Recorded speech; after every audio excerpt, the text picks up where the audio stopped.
Another nationally televised game, another loss for the Milwaukee Bucks. And honestly, at this point, it's probably for the best. We will explain why on today's episode of Locked On Bucks.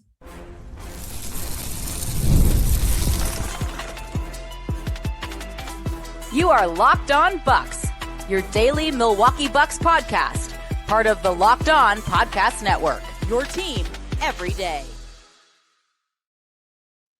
What it do, y'all? Welcome to Locked On Bucks, part of the Locked On Podcast Network, the #1 sports podcast network, your team every day. I'm Camille Davis, an NBA analyst with the Locked On Network and co-host of the Technical Foul podcast. Appreciate you for tuning in and making Locked On Bucks your first listen every day. The podcast is free and available wherever you get your podcast, as well as on YouTube. Make sure you subscribe to the YouTube side of things. We have the Bucks postcast now as well, going live after every single game. So come be part of that conversation. Today's episode is brought to you by Game Time. Download the Game Time app, create an account, and use the code Locked On for $20 off your first purchase.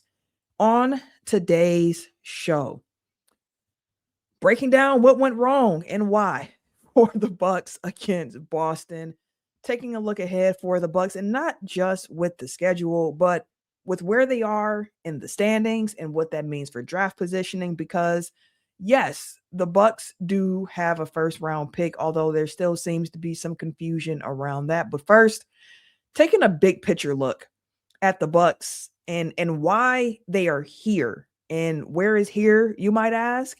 Here is on a 5-game losing streak. Here is 2-8 over the last 10 games. Here is 11 games under 500. Here is after a game in which the Bucks had their lowest scoring output for the season with 79 measly points against the Celtics. Why? How are the Bucks here, right? You point to injuries first and foremost, like not having Giannis and not having Kevin Porter Jr. Like I've said it before, but not having both of them is a big hit for this Bucks team with the style of play that the team is looking to use here, right? Doc has talked a lot about just trying to use drive and kicks to create for self at the rim, or to be able to kick out and create for others for 3-point looks. No Giannis, who is the best on the team at doing that, especially with the gravity that he creates, with the passing touch that he has and the ability to find his teammates. And Kevin Porter Jr., the guard who can most consistently do those things as well. Kevin Porter Jr.'s first step is crazy, right? He can create a lot of havoc by beating his defender off the dribble, getting to the paint, and making the decision. Creating out offense without those two players is tough for the Bucks. And all too often, without those two out there, you're going to see the ball not move and questionable shot selections. And to be honest, even when those two were out there, you would still see that from time to time with this team, which it's why, like, we don't do this too often.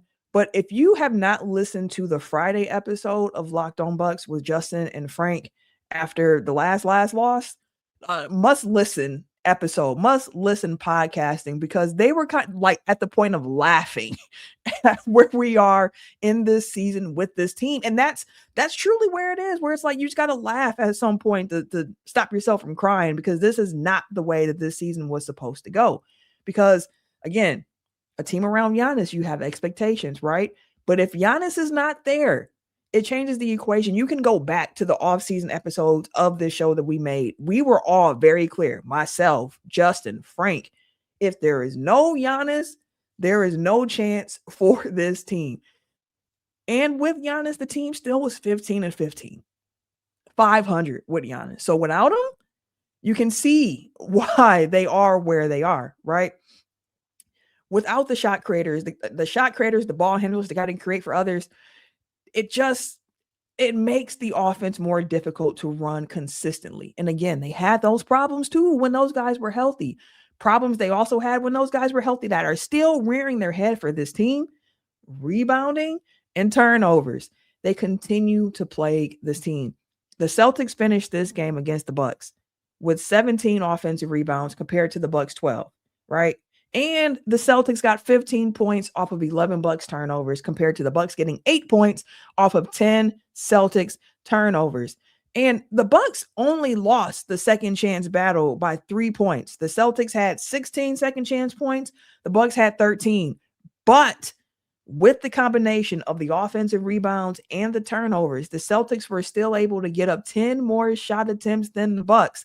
And the Bucks not winning the shot attempt battle continues to be a problem for them. It is very hard to win a game, even if the opposing team isn't shooting great, when they have 10, 15 more shots than you, because it's just a math game at some point, right? Doc Rivers talked about this a bit after the game as well. Well, I said before the game and yesterday in practice, and we worked on contact rebounding. We work on pursuit of the ball. I feel like a lot of these rebounds are flying into the paint, and where our guards, we're not coming up with many. But I was just looking at the shot attempt. I said before the game, I said if it's a 95, 94 to 80 shot attempt, we're not going to win the game. We just can't. And that's what it was. Basically, it was 92, 81 or whatever. That's the difference. And, but what we're not also talking about, we have to come up with more ourselves. Our guards crashed more tonight. It did hurt us in transition. But half the ones we crashed, we didn't come up with them. So I think two things. We gotta take care of the glass, and we have to get more. I'm assuming when Doc said get more, he meant get more shot attempts. So again, shot attempts, rebounding, got to be better. It also is difficult position for the Bucks to be in when you're not getting enough of the things that you're expecting from certain guys, right? AJ Green has been a topic of conversation since he's come back from injury because the shots have not been going down at the same efficiency level for him as they were prior to the injury. And then you have a night like tonight where he has 5 shots on the evening? Yes, AJ Green finished 1 of 5 from the field, 3 points in this game. We've heard it said before, without Giannis, it's harder for guys like AJ Green and Gary Trent Jr., who's another guy who this season has not performed to the standard that we expected after seeing what he put on tape for the team last year. And that's even with him having a slow start last year, right? His numbers are just down on all fronts, down this season for the Bucks. And it's tough when those guys ain't giving you what you expect, right? And for an AJ Green type of guy, it's difficult when the offense is predicated on this system of trusting the ball handler to touch paint and create for others if there aren't plays actually drawn up for you. Another knock on this team, why the Bucks are where they are, the coaching staff hasn't been good enough. They haven't been good enough. You have a guy in AJ Green who ain't Drew Holiday on defense, ain't Eric Bledsoe on defense. You know what I'm saying? He can shoot the ball. He needs more shot attempts. And if you can't get him those shot attempts from the general flow of the offense, you got to scheme something up for him. And the team hasn't done a good enough job of scheming up those 3-point looks. Plus, tonight, no one could really shoot outside of Ryan Rollins. Bobby Portis, 4-13 from the field for 8 points. Kyle Kuzma, 5-13 from the field, 16 points for him. No, the only other double-digit scorer outside of Ryan Rollins in this game for the Bucks, which again, you can't only have 2 guys scoring in double figures for the Bucks, especially when one of those guys ain't Giannis. Okay, not good enough. Miles Turner, 2-8 from the field, 7 points. You need more from all of those guys. You just need more. And things were looking good for the Bucks in this game until they weren't. So I want to examine the turning point of this game and take a look at what's ahead for the Bucks coming up after this. The big game is almost here, and there is no better way to cash in during America's biggest sporting event than with Prize Picks, where it always feels good to be right. And this week, Prize Picks has a special max discount for the big game live in the app right now. Drake May just needs 1 passing yard for the max discount to win.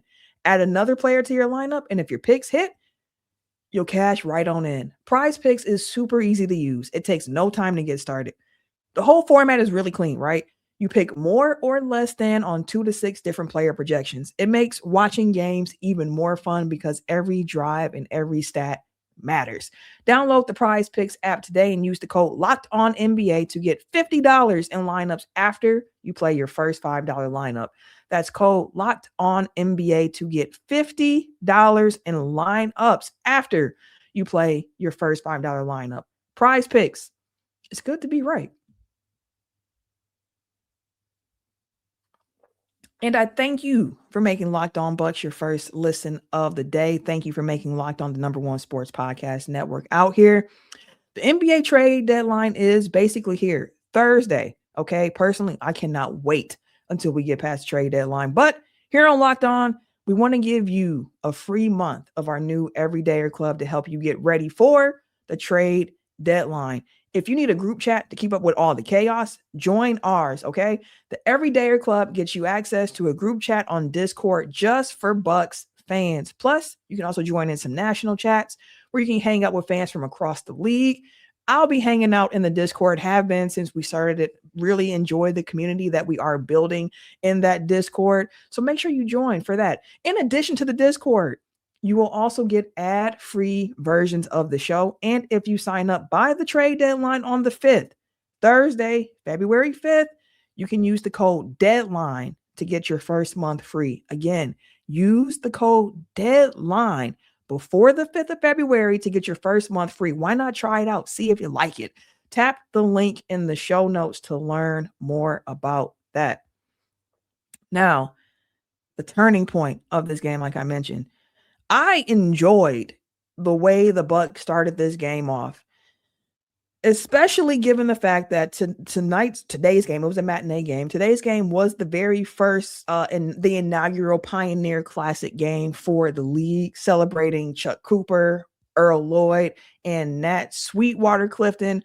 All three players helped break the color barrier in the NBA, and the NBA is trying to spotlight their history a bit more. Every February 1st, it seems like, will be the Pioneer Classic game. There's a trophy on the line, but it's really just to honor those three guys for what they did in helping to break the color barrier in the league. They want to make sure, by they, I mean the NBA, wants to make sure that these three men are remembered in a similar light to the way that Jackie Robinson is remembered in baseball for breaking the color barrier there, right?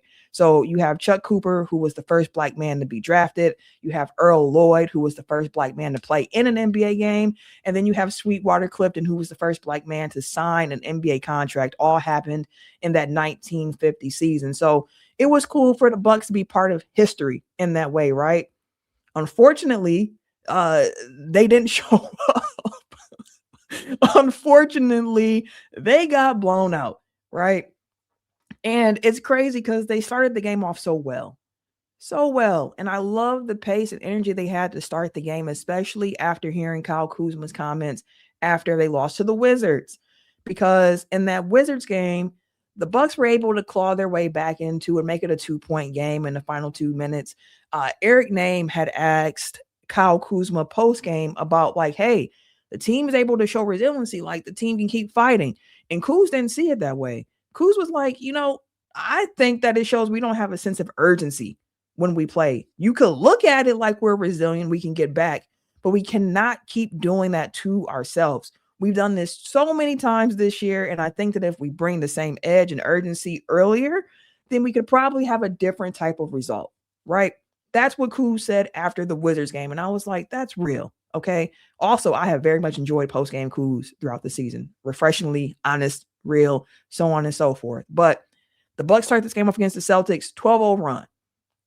After the first 9 points, Boston called a timeout.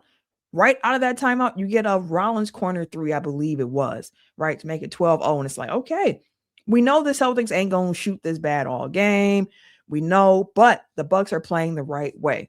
And like I said, Boston has no quit. Boston finished the quarter on an 18-8 run to tie it up heading into the second quarter at 26 points, right? At the end of the first quarter, Ryan Rollins had 12 points, 2 assists, season high points in the quarter for Ryan Rollins. And in that first quarter, the Bucks shot the ball better than Boston, even though Boston had 5 offensive rebounds in the first quarter alone. They just weren't able to actually get many points off of them. They only had 2 second chance points in the first quarter. But where they did steal points from the Bucks in the first quarter was through the Bucks turnovers. The Bucks had 5 of their 11 turnovers in the first quarter, led to 6 Boston points in that opening frame.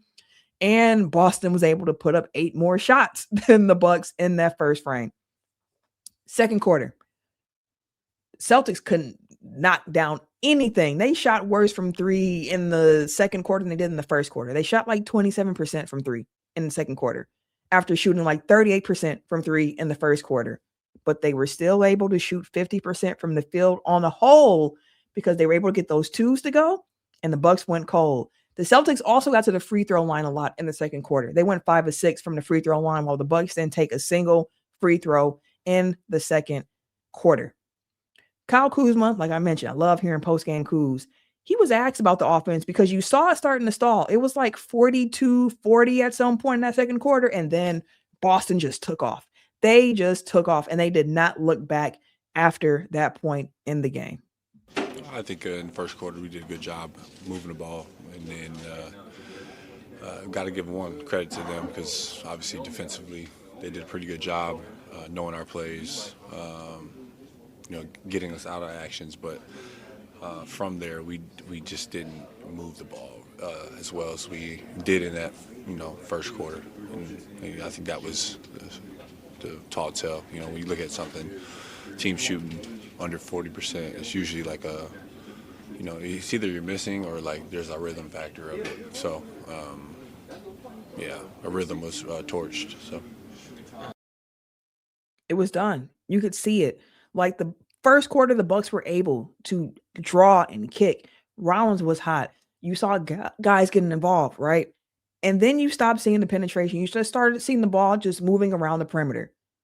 Boston doesn't have to even move that much. And it's a Boston team that likes to switch at that.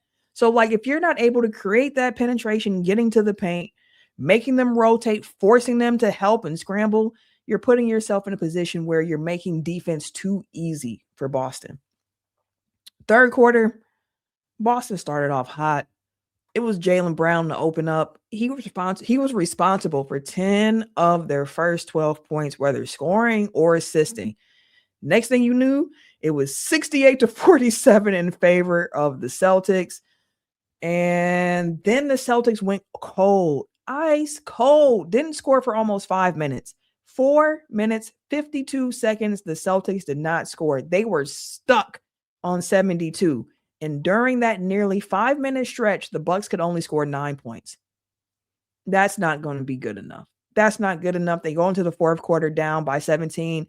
Honestly, in my opinion, after the second quarter, seeing how things came out in halftime and then seeing that stretch where the Celtics went cold and the Bucks still weren't able to get that lead down to single digits, it felt like the game was over for me. Doc Rivers had his opinion on when the game kind of felt like it shifted as well. Yeah, I thought early on we got a lot of rolls, quick slips.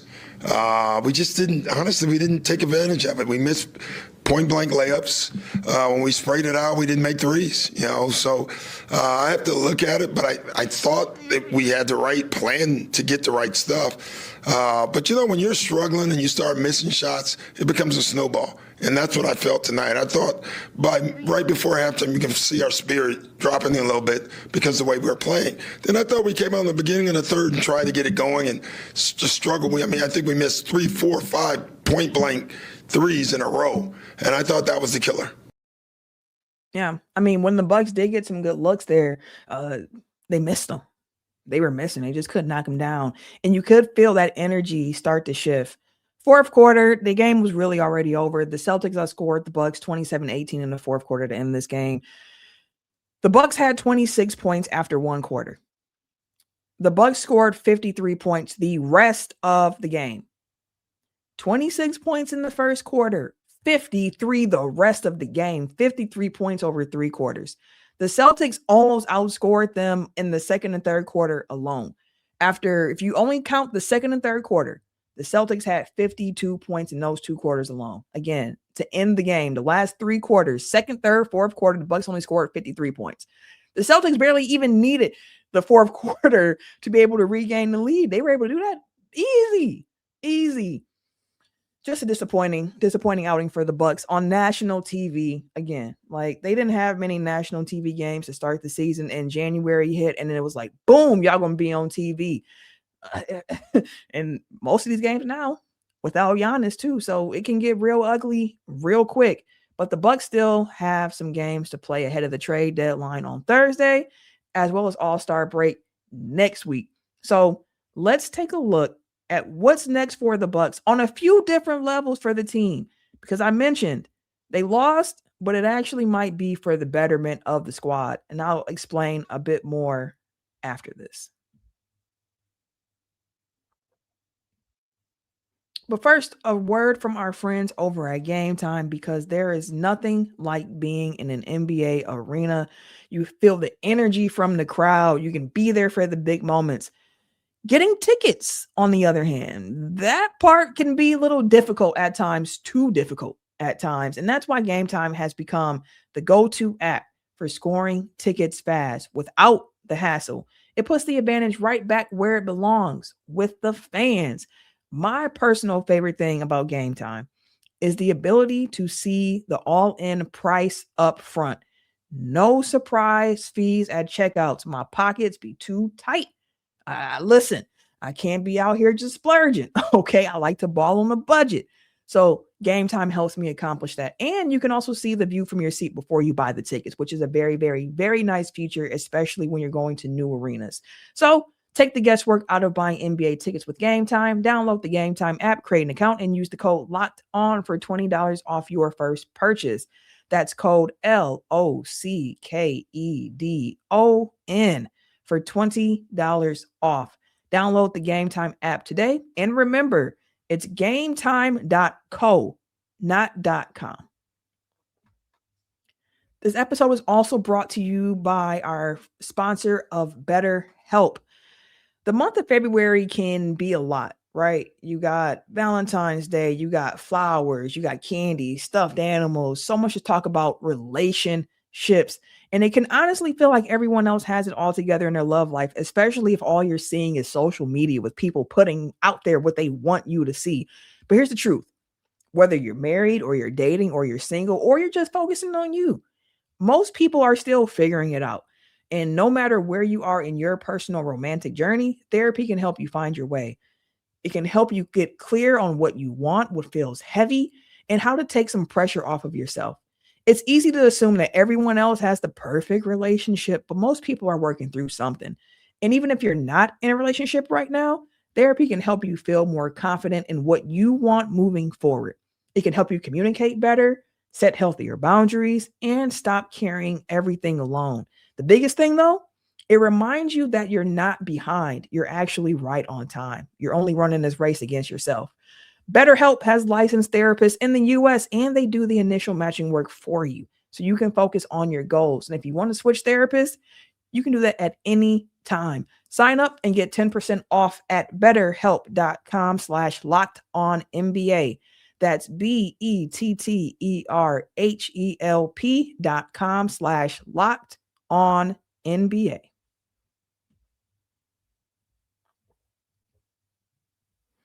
All right, y'all, let's take a look of what the Bucks have up ahead for them.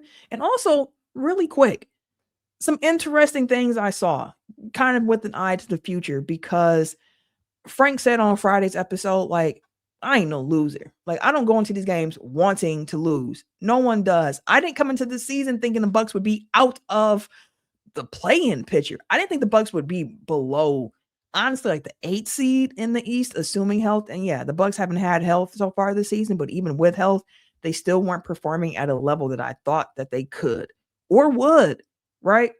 So now we're at a situation in the season where the Bucks sit at 12th in the East, okay? And they have a first-round draft pick. So now it's a situation where it's like, I don't go into these games necessarily rooting for a loss. I want the team to have some pride, to have some respect. They still got Milwaukee on the front of that jersey. I am born and raised in Milwaukee. I have been a Bucks fan for decades, okay?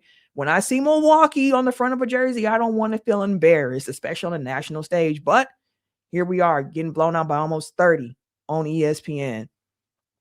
But with the Giannis injury, with the Bucks having a draft pick, my eye on this team now is like, hey, can we see some interesting things from some players who might be able to help this team next season? That's where my mind is, y'all. I'm already thinking like, hey, how can this team be better next year? Because this season feels like it just is what it is, especially with this draft being as good as it is. Let's just go ahead and see what we got from the young dudes. Maybe some wins come, maybe they don't, but keep an eye on that draft, okay? But in this game, I said it before, really good game from Ryan Rollins. That's really the only bright spot in this game. Well, not only, the biggest bright spot in this game. And it wasn't even just the scoring efficiency from Ryan Rollins in this game, although it was pretty good for him, right? Ryan Rollins finished with 25 points, 10 to 16 from the field, 3 or 4 from the three-point line, 50% from the free throw line. You want to see something better from that, but also 6 rebounds. Second in the team on rebounds. You love to see it from Ryan, but you hate to see it from a Miles Turner, from a Kyle Kuzma getting out-rebounded by a Ryan Rollins, even a Pete Nance. In those 18 minutes, 4 rebounds, you want to see those numbers be higher. But Ryan, he had himself a good game, and I love to see that. It was his most efficient game since the 2nd of January when he had 29 against the Hornets. He was 11 to 13 from the field in that game. And hey, over the last 3 games without Giannis, Ryan Rollins has shot over 50% from the field over these last 3 games, which is a positive, especially because he had a little slump here over the last few weeks. So seeing him kind of find his footing again, that's a good thing. He looks like somebody who can help this team going forward. Pete Nance found himself switched on the guards quite a few times throughout this game, namely Pritchard. And I'm not saying that I think Pete Nance is like the ultimate switchable big, but I will say he moved his feet a lot better than I expected to see from him when he was in those positions. So I thought that was a positive. And I'm going to file this one under interesting. Bobby Portis, the playmaker. Like, it feels like the Bucks, especially now with Giannis out, are really trusting Bobby Portis to operate out of the post and make the right decision, whether that's finding somebody or taking the shot himself. He had 3 assists and 3 turnovers in this game, which nothing to really write home about, but something to keep an eye on because he did just recently have 8 assists in a game. So just kind of keep your eye on BP, the playmaker, and how the Bucks are utilizing him, especially with Giannis out. Now, I mentioned the Bucks sit at 12th in the East. They recently got passed by the Hornets, who have now won 6 straight games as I record this. I don't think the Bucks will catch, quote unquote, the Nets, the Pacers, or the Wizards in the East. I don't think that the Bucks can catch, quote unquote, the Jazz or the Pelicans or the Kings in the West when it comes to having the worst record. Open up Tankathon, which is the site that I'm starting to visit a lot more frequently. They're tied for 7th worst record in the league with Memphis right now. Another team to keep your eye on. Tankathon is giving the Bucks a 29% opportunity of getting the top 4 pick, but keep in mind that first round pick is caught up in swap protections, right? So the easiest way to think about it is that you're watching what the Pelicans do and you're watching the Bucks, because the worst of those 2 picks is the one that the Bucks will get. The better of those 2 picks, once lottery happens, is going to go to the Hawks, because the Celtics, or not the Celtics, the Pelicans traded that swap right on draft night to go ahead and get Derek Queen over there this season. So I think it's important to note that since the NBA changed its lottery system back in 2019, the team with the league's worst record has never won the lottery and picked first overall. Matter of fact, the 2025 draft lottery marked the 3rd straight year that the team with the worst record picked 5th overall. So, like, there's no telling where the ping pong balls will fall for the Bucks. That's a bar. Say that 5 times fast when we get to the lottery. But losing games at this point is not the worst thing for this team in a draft class as loaded as it is for this upcoming season. The Bucks are off on Monday before they kick off a 3-game homestand on Tuesday. So the Bucks have 6 games before All-Star break. They have 2 games before the trade deadline. Here's what's up for the Bucks, and I want y'all to let me know in the comments what you think the Bucks record will be over the next 6 games. Okay. You host Chicago at home on Tuesday, and then you play the Pelicans on Wednesday on the second night of a back-to-back at home, which is the last game before the trade deadline. The Bucks do not play on Thursday, day of the trade deadline. They play Friday at home against Indiana. And then they have 3 games on the road to finish up things before the All-Star break. They have a doubleheader in Orlando. So next Monday, they're in Orlando playing the Magic. And then they stay in Orlando and play the Magic again on Wednesday before heading to OKC on the second night of a back-to-back to end things before the All-Star break. Personally, I think the Bucks are probably going to go 2-4 over that stretch prior to All-Star break, which would have the Bucks sitting at 20-33 and still looking like a team that can finish with a top 10 pick in the draft lottery if the balls bounce the right way. So let me know in the comments what you think the Bucks record will be over the next 6 games. And actually let me know as well how you're just feeling about the change in this season, right? Where the Bucks are were not the expectations, but it is now the reality. And the reality for me is I hope that they can get a monumental player, at the very least, a starter, someone who can be part of building to the next era of Bucks basketball consistently, even if they're not a star, right? But just a good basketball player, something the Bucks have not drafted in years, So let me know what y'all think about the next 6 games and just your overall feelings of this team, what you're currently watching for as they continue this disappointing season. So thank you for tuning in to Locked On Bucks. Make sure you subscribe, follow the pod, get all the latest episodes. Like I mentioned, there is a live post-game pod with Brian and Brandon after every single game live on YouTube. So if you want to be part of that conversation, make sure you subscribe, hit the notification bell when we go live so you can be part of it as well. And if you never miss an episode, make sure you join the Everydayer Club. It's built just for you. Ad-free episodes of the pod, plus the members-only Discord and more. So head to lockedonbucks.supercast.com. Join the club. And again, use that code deadline before Thursday. Get that free month, y'all. I told y'all, I'm about balling on a budget. Get that free month. For those of you on the video side of things, we're going to send you over to the first 24/7 National NBA YouTube channel. On the audio side of things, make sure that you make that second listen of yours NBA game night on Locked On NBA. Appreciate you for tuning in to Locked On Bucks. We'll catch you later.